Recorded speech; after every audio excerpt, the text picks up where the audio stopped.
La parole de Dieu, c'est une fierté pour chaque serviteur de Dieu de pouvoir porter la parole de Dieu. Et puis une grande responsabilité.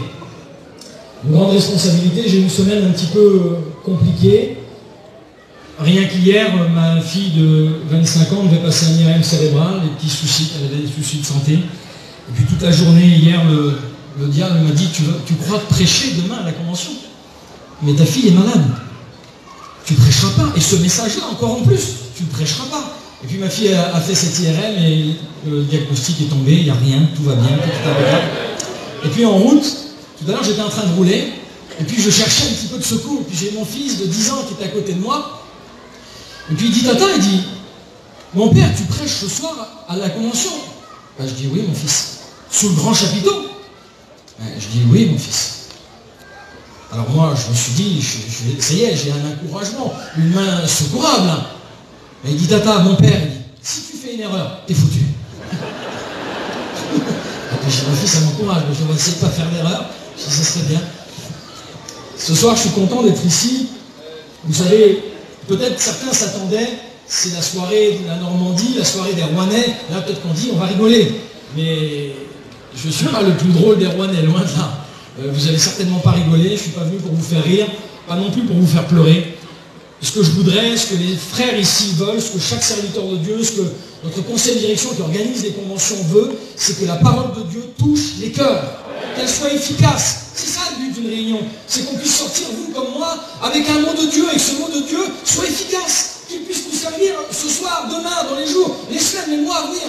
Alors je voudrais qu'on puisse lire un texte dans la parole de Dieu. Le thème du message, il est simple. Vous allez voir, je ne suis pas quelqu'un de compliqué, mais je voudrais vous partager ce mot que j'ai sur mon cœur.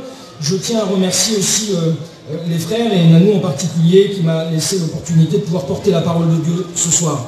On va lire un texte, ça se trouve dans le livre de Daniel, au chapitre 7 et au verset 13. Voici ce qu'il est dit. « Je regardais pendant mes visions nocturnes, et voici, sur les nuées des cieux arriva quelqu'un semblable à un fils de l'homme. Il s'avança vers l'ancien des jours, et on le fit approcher de lui. On lui donna la domination, la gloire et le règne, et tous les peuples, les nations et les hommes de toute langue le servirent. Sa domination est une domination éternelle qui ne passera point, et son règne ne sera jamais détruit. Amen. » Les prophètes l'ont annoncé. Et puis lui aussi, Jésus a porté un mot aux disciples. Pratiquement, c'est sa dernière parole, l'une des dernières paroles avant de partir auprès de son Père. Il a dit un mot d'encouragement aux disciples. Ce mot-là, il se trouve dans l'évangile de Matthieu, au chapitre 28, le dernier chapitre de l'évangile de Matthieu. Et on va lire à partir du verset 16, si vous voulez bien. Regardez ce qu'il est dit. Les 11 disciples allèrent en Galilée, sur la montagne que Jésus leur avait désignée. Quand ils le virent, ils l'adorèrent, mais quelques-uns eurent des doutes. Jésus s'étant approché, leur parla ainsi. Tout pouvoir m'a été donné dans le ciel et sur la terre. Allez, faites de toutes les nations des disciples, les baptisant au nom du Père, du Fils et du Saint-Esprit, et enseignez-leur à observer tout ce que je vous ai prescrit. Et voici, je suis avec vous tous les jours jusqu'à la fin du monde. Amen. Jésus va convoquer les disciples. La Bible nous dit qu'il leur dit ceci sur la montagne qu'il leur avait désignée. Il leur avait donné un rendez-vous. Et je suis convaincu que Dieu, ici, dans cette convention, vous a donné à vous comme à moi un rendez-vous. Et Dieu est au rendez-vous. Un rendez-vous pour leur communiquer un message. Le dernier message avant de partir. Jésus est ressuscité, il s'adresse aux disciples et il leur dit ceci. 3 choses. Premièrement, tout pouvoir m'a été donné dans le ciel et sur la terre. Deuxièmement, il leur confie une mission. Allez maintenant. Faites de toutes les nations des disciples, et les baptisant au nom du Père et du Saint-Esprit, et enseignez-leur tout ce que je vous ai prescrit. Et le dernier point, voici, pour les rassurer, je suis avec vous tous les jours jusqu'à la fin du monde. 3 points pour dire aux disciples, je vous ai donné rendez-vous, mais ce n'est pas pour rien. J'ai un mot pour vous. Je voudrais vous encourager. Je ne veux pas partir sans vous encourager. Et ce soir, je voudrais vous encourager à vous, l'Église de Dieu. Encourager peut-être à toi, à qui on a dit c'est pas pour toi les promesses de Dieu. Encourager à toi, à qui on a dit tu en as fait trop, tu es allé trop loin, tu en as trop dit. Dieu ne t'a pas appelé, Dieu ne t'aime pas, ce n'est pas pour toi. Je voudrais encourager celui et celle à qui on a dit ça ne fonctionnera pas pour toi. Tu ne seras pas guéri. Dieu ne peut pas te délivrer.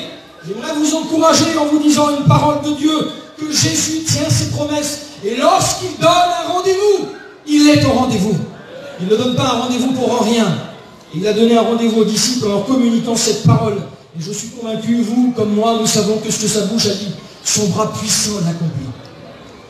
Un jour, quelqu'un a dit cela, ce n'est pas parce qu'il ne l'a pas encore fait qu'il ne le fera pas. Et je voudrais simplement discuter avec vous sur ce premier point, et le seul point, on va voir que celui-là, ce serait trop long, je ne voudrais pas m'étendre, mais il y aurait tellement à dire déjà sur un seul point. Tout pouvoir m'a été donné dans le ciel et sur la terre. Oui, Dieu a donné le pouvoir à son Fils Jésus, et lui a tout pouvoir. Tout pouvoir. Une version dit toute autorité. L'homme pense qu'il a du pouvoir. Vous, moi, on croit avoir du pouvoir. Parce qu'on a des postes, on a des fonctions, certains dans la vie, d'autres parce qu'il y a de l'argent, parce qu'il y a tout un tas de choses. Mais en réalité, avez-vous du pouvoir? Mais même sur notre propre corps, nous n'avons pas de pouvoir. On n'a pas tellement de pouvoir si c'est celui qui nous vient de Dieu. C'est ce que Jésus a dit à Pilate. Pilate lui dit dans Jean 19, 10, tu sais que j'ai le pouvoir de te crucifier ou de te relâcher? Jésus lui dit, mais tu n'aurais d'autre pouvoir que celui qui t'a été donné d'en haut. Il n'y a que Dieu qui t'a donné un pouvoir. Et vous, comme moi, on n'a pas tellement de pouvoir, on est très limité. Même sur notre propre corps, on n'a pas de pouvoir. Ça me fait une bonne vingtaine d'années maintenant, que chaque matin, devant ma glace, je voudrais tellement que mes cheveux repoussent. Et j'en ai pas le pouvoir. Je voudrais pourtant, et j'en ai pas le pouvoir. Certaines, peut-être certaines sœurs qui sont là dans l'auditoire, voudraient tellement avoir de grands ongles, mais ça ne pousse pas. Peut-être qu'il y en a qui, c'est tellement difficile pour vous, perdre 1 kilo, 2 kilos, 3 kilos, c'est tellement, on n'a pas le pouvoir. Certains autres, certaines sœurs, voudraient maigrir, d'autres voudraient peut-être grossir. Bon, il n'y en a pas beaucoup, c'est vrai. Des sœurs qui voudraient grossir. Mais il y en a, et elles n'ont même pas le pouvoir. Elles n'ont pas d'appétit. Comment faire? On n'a même pas le pouvoir sur notre propre corps, sur notre respiration. Vous avez déjà essayé de vous boucher, comme on dit, bloquer la respiration? Alors vous avez essayé quelques secondes, et puis les secondes passent, les minutes passent pour les plus vaillants, et puis à un moment, vous êtes obligé pour votre respiration. Vous n'avez même pas le pouvoir. La Bible le dit qu'on n'a même pas le pouvoir sur notre propre respiration. Ecclésiaste 8:8. L'homme n'est pas maître de son souffle pour pouvoir le retenir. Il n'a aucune puissance sur le jour de sa mort. On est fragile. L'homme est fragile. Vous comme moi, on est fragile. Vous voyez ce que dit le psaume 39 au verset 4. On connaît ce texte-là. Un cantique en a été fait d'ailleurs. Dis-moi, Éternel, quel est le terme de ma vie? Quelle est la mesure de mes jours? Que je sache combien je suis fragile. Tu as donné à mes jours la largeur de la main. Jacques 4,14 vous dit, vous ne savez ce qui arrivera demain. Car qu'est-ce que votre vie? Vous êtes une vapeur qui paraît pour un temps et qui ensuite disparaît. Il y a quelques années, 3 ans et demi à peu près, j'ai eu un souci de santé. Je ne voudrais pas parler de ça, m'étendre là-dessus, simplement pour vous donner un petit détail, vous faire comprendre comment le corps humain est fait. Paillon nous l'a enseigné à l'école biblique de magnifique manière, et je serais incapable de pouvoir le dire aussi bien que lui. Mais j'ai eu, il y a 3 ans et demi, j'ai été victime d'une rupture d'anévrisme. On sait tous pratiquement ce que c'est et les conséquences que ça peut avoir sur l'être humain. Il y a plus de 40% des personnes qui meurent sur le coup, 40 autres qui sont paraplégiques, et il y a à peine une vingtaine de pourcents qui vont avoir des séquelles assez lourdes. Donc c'est assez compliqué, on le sait. Vous savez ce que c'est? Vous le savez certainement, mais je vous le dis, une rupture d'anévrisme, c'est en fait une veine qui saigne, qui éclate dans le cerveau. Vous savez combien on a de veines dans le corps humain? Vous comme moi, au-delà des 34 grandes artères, mais on a 5 milliards de vaisseaux sanguins. 5 milliards de vaisseaux sanguins. Si on les mettait bout à bout, les uns au bout des autres, ça fait 100 000 km de veines, de vaisseaux. Vous vous rendez compte la complexité du corps humain? 5 milliards. Un seul qui saigne, et vous êtes mort. Vous vous rendez compte? Et tu crois d'avoir du pouvoir sur ta vie?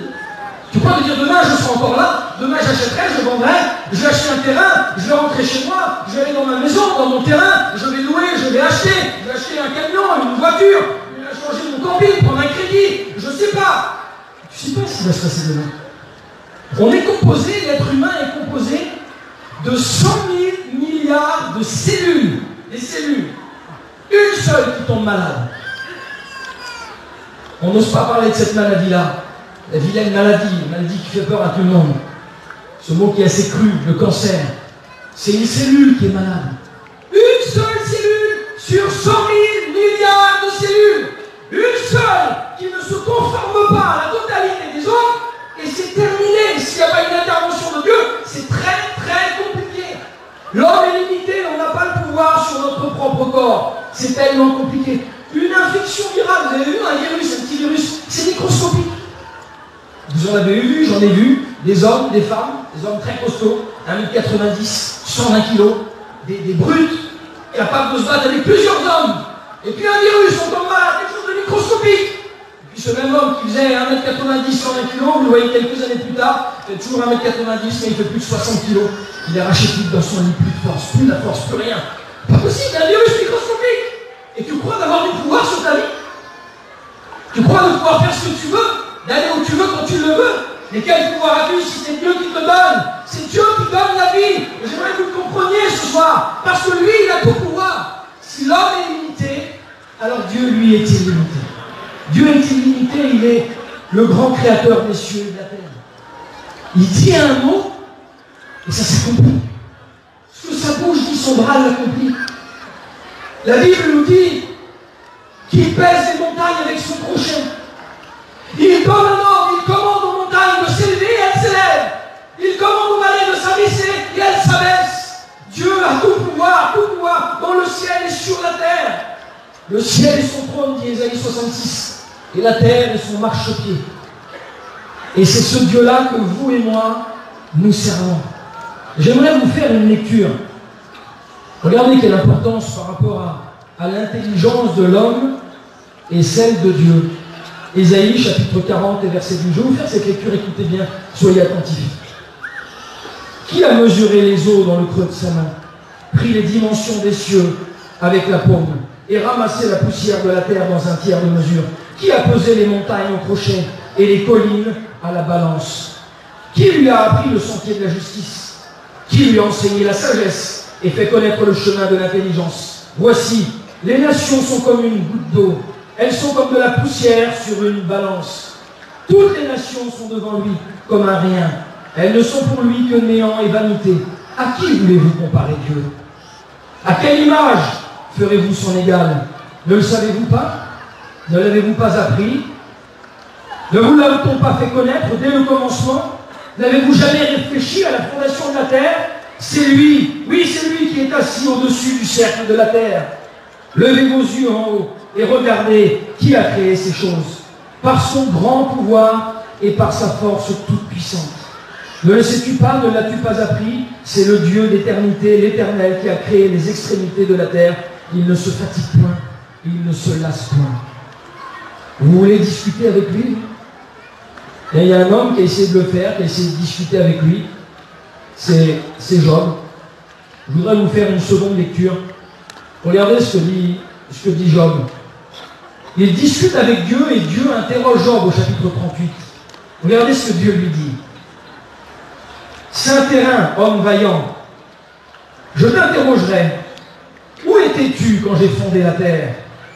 Dis-le si tu as de l'intelligence. Qui en a fixé les dimensions, le sais-tu? Ou qui a étendu sur elle le cordeau? Sur quoi ces bases sont-elles appuyées?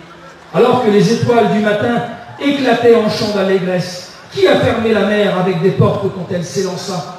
Quand je lui imposais ma loi et que je lui mis des barrières et des portes, quand je dis, tu viendras jusqu'ici et tu n'iras pas au-delà, ici s'arrêtera l'orgueil de tes flots. Depuis que tu existes, as-tu commandé au matin? As-tu montré sa place à l'aurore? As-tu embrassé du regard l'étendue de la terre?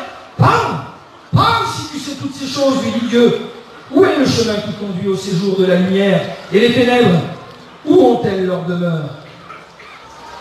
As-tu vu les dépôts de grêle que je tiens en réserve pour les temps de détresse, pour les jours de guerre et de bataille? Connais-tu les lois du ciel? Règles-tu son pouvoir sur la terre? Élèves-tu la voix jusqu'au nuée pour appeler à toi les torrents d'eau? Lances-tu les éclairs? Partent-ils? Te disent-ils, nous voici? Qui a mis la sagesse dans le cœur? Ou qui a donné l'intelligence à l'esprit? L'Éternel, celui qui dispute contre le Tout-Puissant, en est-il convaincu? Celui qui conteste avec Dieu, a-t-il une réplique à faire? Et la Bible nous dit au verset 37, Job répondit à l'Éternel et dit, voici, je suis trop peu de choses. Que te répliquerai-je? Et je mis la main devant ma bouche. Que dire à cela, à la toute-puissance de Dieu? Oui, il a tout pouvoir. Tout pouvoir dans le ciel et sur la terre. Ça veut dire quoi dans le ciel et sur la terre? Dans le ciel, c'est sur tous les éléments. Regardez dans l'évangile de Matthieu, on connaît tous cette histoire. On connaît cette histoire dans l'évangile de Matthieu au chapitre 8 et au verset 23. Les disciples sont là, ils sont sur la mer, le vent est déchaîné, la tempête arrive. Jésus a donné un ordre d'aller de l'autre bord. Et quand Jésus donne un ordre, alors tout doit obéir. Il se trouve que les éléments sont déchaînés. Le vent, la mer, les disciples sont en panique. Jésus est avec eux, mais ils dorment. Je dis, il va bien falloir qu'on le réveille, qu'est-ce qu'on va faire? Les disciples réveillent Jésus. Jésus se lève. Et à ce moment-là, puisqu'il a tout pouvoir, puisque tout pouvoir lui a été donné dans le ciel et sur la terre, la Bible dit que Jésus se lève dans la barque et qu'il menaça le vent. Et il dit au vent, silence! Et le vent, la mer est agitée, et à la mer, tais-toi! Les disciples sont étonnés. Mais qui est celui-là? À qui obéissent même les éléments, le vent et la mer? Mais c'est pas possible. Oui, il a tout pouvoir sur le vent, sur la mer, sur la tempête. Je ne sais pas quelle est ta tempête ce soir. Je ne sais pas ce qui t'effraie. Je veux te dire de tout mon cœur, ne sois pas effrayé. Ne t'inquiète pas. Ésaïe 41, verset 10. Dieu dit ceci. Ne promène pas des regards inquiets, car je suis ton Dieu. Ne crains rien, car je suis avec toi. Je te soutiens, je te fortifie de ma droite triomphante. Je ne sais pas quelle tempête tu traverses, mais je t'encourage. Je veux t'encourager ce soir à ne pas baisser la tête. Relevez votre tête, car votre délivrance approche. 1 Thessaloniciens au chapitre 4 nous dit ceci. Ne soyez pas affligés comme ceux qui n'ont pas d'espérance, parce que Jésus a tout pouvoir, y compris sur ta tempête, y compris sur ton épreuve. Je ne sais pas quelle difficulté, peut-être que tu as peur ce soir. Laisse-moi te dire, ne sois pas effrayé. Ne t'inquiète pas, il a tout pouvoir. Tout pouvoir sur le vent, tout pouvoir sur la mer. Il a tout pouvoir sur le feu. Il a bien commandé au feu de tomber sur Sodome et Gomorrhe. Il a même réglé la puissance de la fournaise dans le feu, dans la fournaise du feu qui était pour Shadrach, Meshach et Abednego. Il a été capable de faire en sorte que le feu ne les brûle pas. Il a le pouvoir sur l'eau. Il a été capable d'ouvrir les écluses du ciel pendant 40 jours. Et des trompes d'eau se sont abattues sur la terre pendant le déluge avec Noé. Et il a été capable de dire à la mer, maintenant stop, tais-toi, tu t'arrêtes là. Il a le pouvoir sur le ciel, il a le pouvoir sur le feu, il a le pouvoir sur le vent, il a le pouvoir sur l'eau. Il a tout pouvoir sur les éléments. Tout pouvoir sur les éléments. Et sur toi, il n'aurait pas de pouvoir. Toi, tu ne serais pas capable de dire oui, Seigneur. Oui, Seigneur, parce que beaucoup disent non, Seigneur. Vous savez que ce sont deux mots qui sont incompatibles pour Dieu. Non et Seigneur. Parce que soit il est Seigneur, il est roi, il est maître de votre vie et vous lui dites oui. Soit si vous lui dites non, c'est qu'il n'est pas Seigneur. En tout cas, il ne l'est pas encore, il ne l'est pas totalement. Je crois que c'est important de prendre conscience aujourd'hui, de dire Seigneur, oui, je veux te laisser avoir tout pouvoir sur ma vie. Tout pouvoir sur mon foyer, tout pouvoir sur ma famille, tout pouvoir sur mon ministère, tout pouvoir sur ma vie, tout pouvoir sur notre mission, tout pouvoir sur ton œuvre, parce que c'est ton œuvre à toi, ne l'oublions pas. Il a tout pouvoir sur le ciel, sur la terre, mais il a tout pouvoir sur les animaux. Les animaux lui obéissent. Ésaïe au chapitre 5, la Bible nous dit qu'il siffle les abeilles. Il est capable de commander des tout petits insectes. Les mouches, pour Pharaon, il les a envoyées. Il a envoyé des sauterelles. Il leur a commandé de venir par millions et par millions et par millions. Et il est capable de commander de tout petits insectes comme des abeilles. Et il est capable de commander des baleines, des cétacés immenses. Dans le livre dans un des livres de la Bible de Jonas, ce livre de Jonas, vous connaissez cette histoire? Dieu a commandé à un poisson de venir avaler et sauver de la noyade un de ses serviteurs. On connaît l'histoire de Jonas. Dieu lui commande d'aller à Ninive qui représente à peu près l'Irak d'aujourd'hui, comme l'Irak, Mossoul. Et puis finalement, il change d'idée, il ne veut plus y aller, il a peur, alors il va à Tarsis. Il prend un bateau à Japon et il va en direction de Tarse, certainement, d'après les historiens, c'est en Sicile. Il va dans la mer Méditerranée. Et lorsqu'il prend cette direction-là, l'opposé de ce que Dieu lui avait dit, bien on connaît cette histoire. Il va être jeté par les marins à la mer, je vous coupe au plus court, vous connaissez l'histoire, et la Bible nous dit qu'il va descendre, il est en train de se noyer jusqu'au plus profond de la mer, et un poisson l'avale. Mais ce qui est formidable, c'est que ces poissons-là, d'après les historiens, ce type de poisson-là ne navigue pas en mer Méditerranée. Il n'a rien à faire dans ces eaux chaudes-là. Il navigue dans les eaux glaciales de l'Arctique ou de l'Antarctique ou de l'Atlantique Nord. Et d'après les historiens, pour que ce poisson parte de là-bas et arrive ici, il fallait environ 3 mois. C'est-à-dire que Dieu avait prévu, oui, ce texte Éphésiens, chapitre 2, verset 10, que Dieu a préparé de bonnes œuvres d'avance pour nous, afin que nous les pratiquions. Eh bien, pour Jonas, comme pour toi, 3 mois auparavant, 3 mois plus tôt, Dieu avait commandé à une baleine, à un cétacé, un cachalot, peu importe, de partir de ces eaux glaciales, de remonter les courants et de lui dire, dans 3 mois, il faudra que tu te trouves ici, à tel endroit, parce que j'ai un de mes serviteurs de Dieu qui va falloir que tu sortes de la noyade. 3 mois plus tôt. Je ne sais pas pourquoi tu es ici ce soir. Mais je suis convaincu peut-être que Dieu veut te sauver de la noyade. Je ne sais pas de quoi il veut te sauver, mais c'est sûr qu'il veut te sauver. Et puis ce poisson obéit. Il obéit aux ordres de Dieu. Il se demande ce qui se passe, lui. C'est pas son rôle, c'est pas sa direction. Et puis il prend la direction.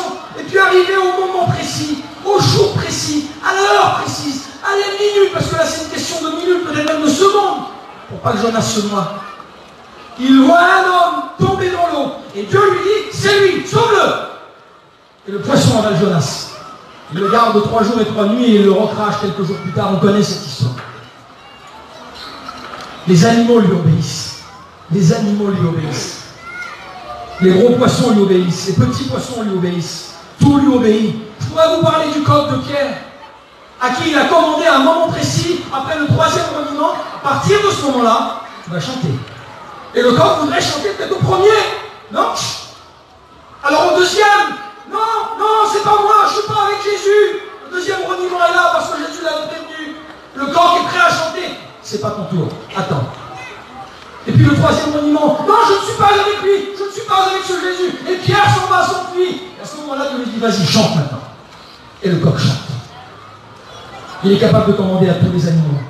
Le temps me manque pour vous parler de l'ânesse de Balaam, pour vous parler peut-être qui a fait prophétiser, pour vous parler peut-être du bélier à qui il a commandé de monter au mont Moriah, pour pourvoir au sacrifice d'Isaac. Je pourrais vous parler de tellement d'autres animaux, les corbeaux d'Élie, à qui il a ordonné. Il dit à Élie, va à Kérit au torrent, j'ai ordonné à des corbeaux de te nourrir. Dieu a tout pouvoir sur les animaux. Il a tout pouvoir dans le ciel et sur la terre. Tout pouvoir lui a été donné, toute autorité, à qui que ce soit, il a tout pouvoir. C'est facile pour lui, c'est tellement facile pour lui. Il commande à la maladie de s'en aller. Et elle s'en va. C'est facile pour lui. C'est facile. Il commande à la mort de partir. Et la mort part et la vie vient. C'est tellement facile pour lui parce qu'il a tout pouvoir, il a toute autorité. Pierre va lui dire, si tu es le Fils de Dieu, ordonne que je vienne vers toi. Oui, je te l'ordonne, viens vers moi. Et il demande de marcher sur les eaux, il marche sur les eaux. Il est capable de commander à une légion de démons de sortir d'un corps qu'ils ont emprisonné depuis des temps et des temps, et de leur ordonner d'aller dans un troupeau de cochons et de s'y jeter à travers les falaises. Et les démons obéissent. Et les démons obéissent et tremblent, nous dit la Bible. Permettez de vous raconter une petite anecdote. Je vais bientôt terminer, j'ai plus beaucoup de voix. J'ai écouté cette histoire il y a quelques temps, et vous l'avez certainement écoutée aussi, mais elle est tellement vraie, elle est tellement bénéfique. Un jour, c'est une femme qui était chrétienne, qui a 2 enfants, une histoire vraie. Et cette femme-là était vraiment, elle était démunie, elle n'avait plus d'argent, plus de courses, plus rien du tout, c'était compliqué, elle vivait une situation financière très difficile. Puis elle est chrétienne, et un jour, elle est en prière, elle prie son Dieu, puis elle dit, Seigneur, tu connais tout, tu connais mes besoins, tu vois mes enfants qui sont en bas âge, j'ai plus d'argent, j'ai plus de lait, il n'y a plus rien. Elle est en train de prier, et puis elle dit, Seigneur, je t'en supplie, pourvois mes besoins. La parole nous dit, dans Colossiens, on finit bien, pardon, faites-moi connaître tous vos besoins, par des prières, des supplications et d'actions de grâce. Alors elle fait connaître ses besoins à Dieu. Et puis elle entend la radio pendant qu'elle est en train de prier, elle écoute une radio chrétienne. Puis le Saint-Esprit lui dit, écoute, tu connais cette radio, c'est pas très loin de chez toi, tu vas y aller. Puisqu'il faut faire connaître ses besoins, alors tu vas aller dans cette radio, tu vas aller voir le directeur de la radio, et tu vas lui faire connaître tes besoins. Et il va te laisser la parole. Et tu verras. La femme s'exécute, elle arrive dans la radio, elle voit le directeur de la radio, elle lui explique, il est chrétien aussi, il dit voilà, Dieu m'a dit de venir ici, vous aurez peut-être un temps pour pouvoir vous expliquer mon besoin. Elle dit écoutez, sœur, oui, vous avez 1 minute 30, dans un quart d'heure, ça sera à vous. Le temps arrive, et puis voilà, c'est à elle, elle rentre dans le studio, elle met le casque, la lumière rouge, c'est à elle. Bonjour, je suis une chrétienne, j'ai 2 enfants, je vis une situation très précaire, j'ai plus d'argent, j'ai plus rien, je vous en supplie, aidez-moi. Je suis convaincu que si vous m'aidez, je suis sûr que c'est Dieu qui m'aidera à travers vous. Je m'appelle Madame Intel, elle donne son nom et son adresse, j'habite à tel endroit. Je vous en supplie, aidez-moi. L'annonce se termine, elle rentre chez elle, mais au même instant, à l'autre côté de la ville, il y a un gars qui a entendu aussi la radio, qui n'a pas l'habitude d'écouter une radio chrétienne. Il a entendu le message, il prend son téléphone, il appelle ses copains, les gars, venez chez moi, j'ai quelque chose à vous dire. Les 2 gars s'exécutent, quelques minutes plus tard, ils sont là, dans l'appartement du gars. Il dit voilà, j'ai entendu une dame à la radio tout à l'heure. Elle se dit chrétienne. Et elle croit que son Dieu va pourvoir à ses besoins. On va faire quelque chose. Tenez, voilà 100 € pour toi, 100 € pour toi. Vous allez faire des courses pour un foyer, pour une famille. Vous allez prendre tout ce qu'il y a besoin. Prenez des commissions, tout ce qu'il faut. Du lait, du pain, du chocolat, des bonbons, des gâteaux, des carottes, tout ce qu'il faut pour des enfants, pour une famille, de la viande. Et puis vous les allez lui amener, je vous donne l'adresse. Et quand vous allez arriver chez elle, elle va vous poser la question de qui. Ça vient de la part de qui. Et vous allez lui dire, c'est de la part du diable. C'est pas commode. Et les gars s'exécutent, Thomas, un bon petit projet. Alors ils y vont, ils vont en commission, ils remplissent ce caddie, du pain, du lait, du chocolat, des gâteaux, des pélotes, de la viande, du riz, tout ce qu'il faut pour une famille. Puis ils en prennent, les quêtes qui pleuvent, ils mettent ça dans le camion, ils arrivent, ils cherchent l'adresse, quelle adresse? Ah, c'est là. Ils sonnent, bonjour, la sœur ouvre la porte, bonjour. Ils ont les bras pleins de commissions, voilà, on a quelque chose à vous livrer. Entrez, entrez. Alors ils rentrent, ils rangent toutes les commissions, toutes les courses, ils rentrent tout. Et puis au bout de quelques minutes que tout est rangé, que le frigidaire est plein, que les placards sont pleins, que tout est plein. Ils sont là devant la porte et puis un petit peu bêtes parce qu'on ne leur pose pas la question. Vous ne nous demandez pas de qui ça vient? On va dire, vous savez, je m'en doute un petit peu, monsieur. Ah bon? Eh bien ça m'étonnerait. Je vais vous dire de qui ça vient. Ça vient de la part du diable. Et puis les gars, ils sont là et ils sont excités de cette réponse-là. Et puis là, la dame, elle sourit. Elle dit, vous savez, ça ne m'étonne pas. Ben, pourquoi ça ne vous étonne pas? Parce que quand mon Dieu donne un ordre, même le diable lui obéit. Oui, Dieu a tout pouvoir, même sur l'ennemi. Psaume 8, 3. Tu as fondé ta gloire pour imposer silence à l'ennemi. Silence à l'ennemi. 1 Pierre 3, 22. Les anges, les autorités et les puissances lui ont été soumises, nous dit la Bible. Oui, il a tout pouvoir. Alors qu'est-ce qu'il faut faire? Et je voudrais terminer. Peut-être que tu dis, qu'est-ce qu'il faut faire?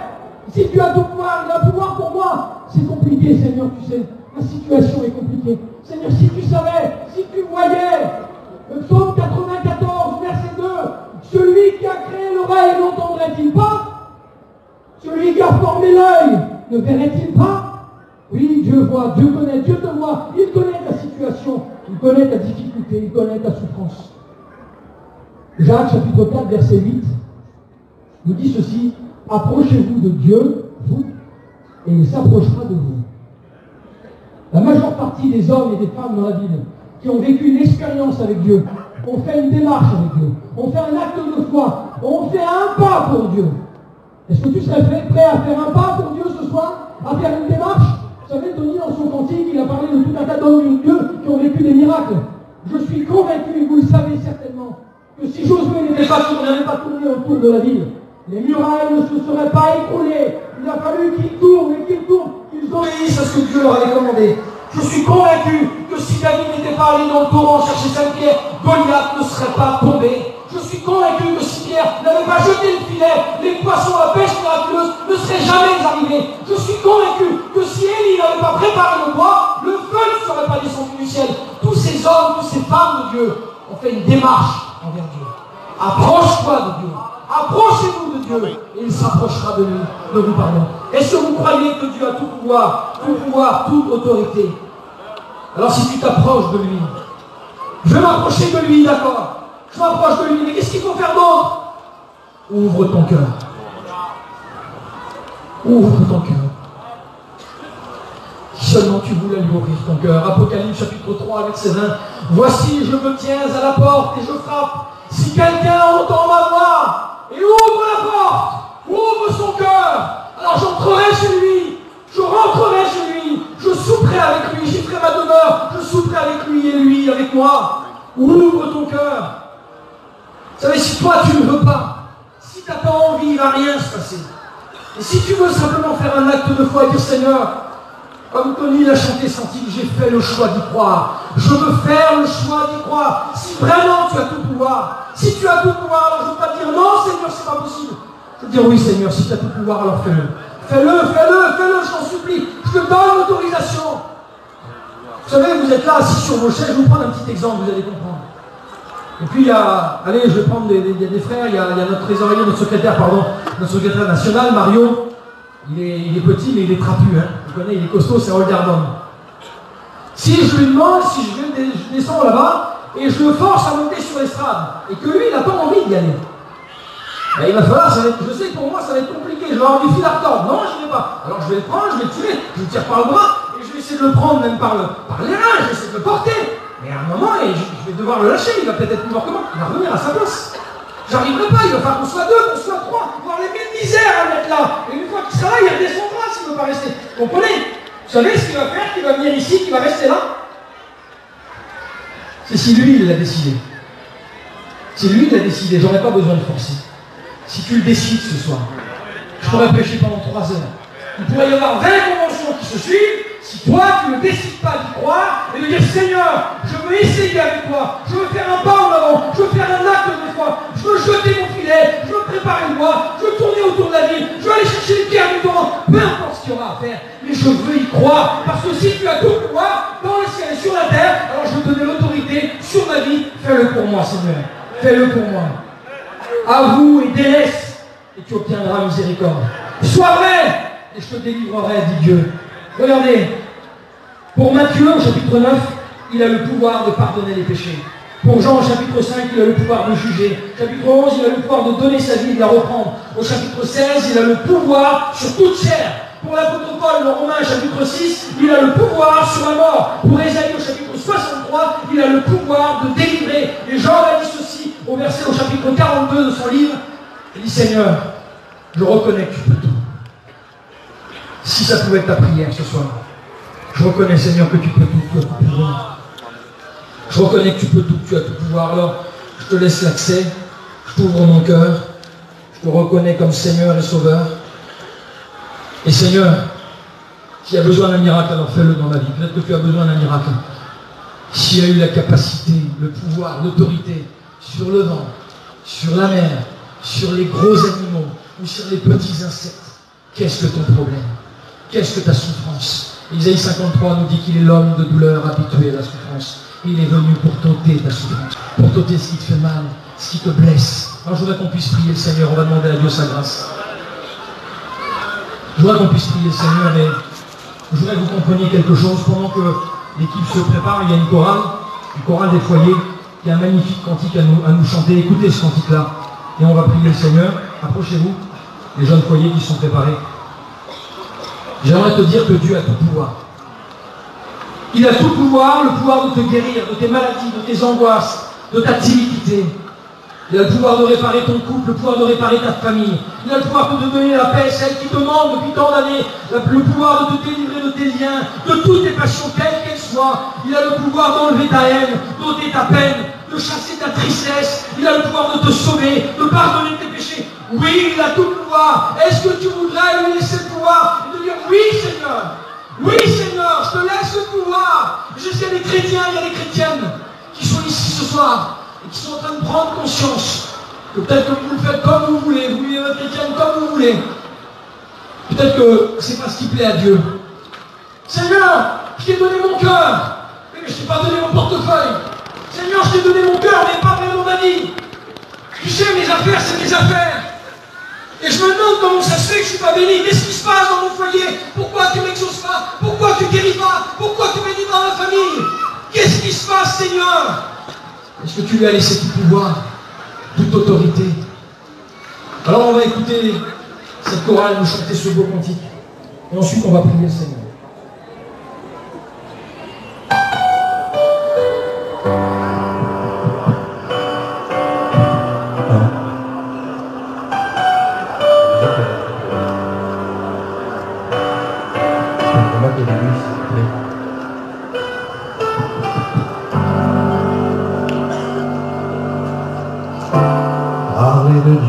c'est mon désir. Dire qu'il vous aime, c'est mon plaisir.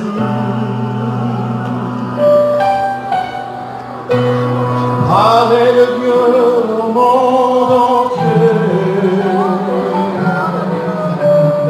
Dire qu'il vous aime et qu'il faut l'accepter.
Te bénissons, Père éternel, pour la grâce que tu as pour la grâce que tu nous donnes, Seigneur Jésus-Christ.